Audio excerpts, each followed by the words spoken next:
Om Shanti. BK Chandrika बहन का दूसरा अनुभव देखते हैं। मैं 7 दिन का कोर्स भी पूरा नहीं कर पाई, केवल कल्प वृक्ष और 3 लोग के बारे में ही सुना। इसी बीच में गुरुवार को अहमदाबाद के पालड़ी सेवा केंद्र पर मेरा जाना हुआ।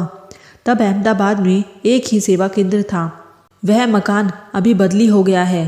मुझे खुली आंखों से योग अभ्यास करने के बारे में कुछ भी मालूम नहीं था, लेकिन मेरी लौकिक बड़ी बहन रंजन वर्तमान समय अफ्रीका में ईश्वरीय सेवा कर रही। मेरी बड़ी बहन रंजन ने मुझे बताया कि योग में आंखें खुली रखना और सामने जो बहन बैठी है उनकी आंखों से आंख मिलाना और अंदर से बोलना कि मैं आत्मा हूँ, मैं प्रकाश स्वरूप हूँ। मैं तो उनको देखते देखते कुछ ही क्षणों में ध्यान में चली गई। मैंने ध्यान अवस्था में फिर ब्रह्मा बाबा को देखा। मैं उनके गले लग गई। बाबा ने भी कहा, आ गई बच्ची। मैंने कहा, जी बाबा। फिर तो मुझे नई सत्युग की दुनिया के स्वयंवर, रास मंडल, गोप गोपियाँ आदि के साक्षात्कार हुए।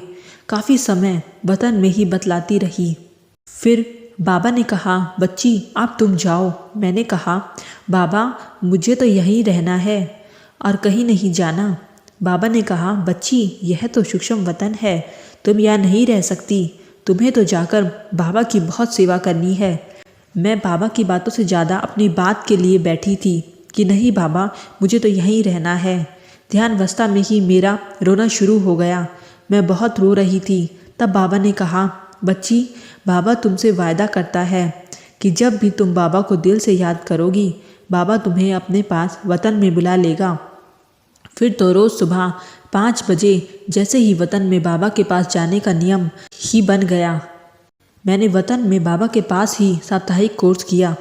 साकार में मुरली सुनने के पहले मैंने वतन में बाबा से कई मुरलियाँ सुनी। देखिए, जब बाबा साकार में थे तो भी ऑलमाइटी बाबा ने ब्रह्मा बाबा के आकारी स्वरूप से बच्चों की कितनी सेवा की और पालना की।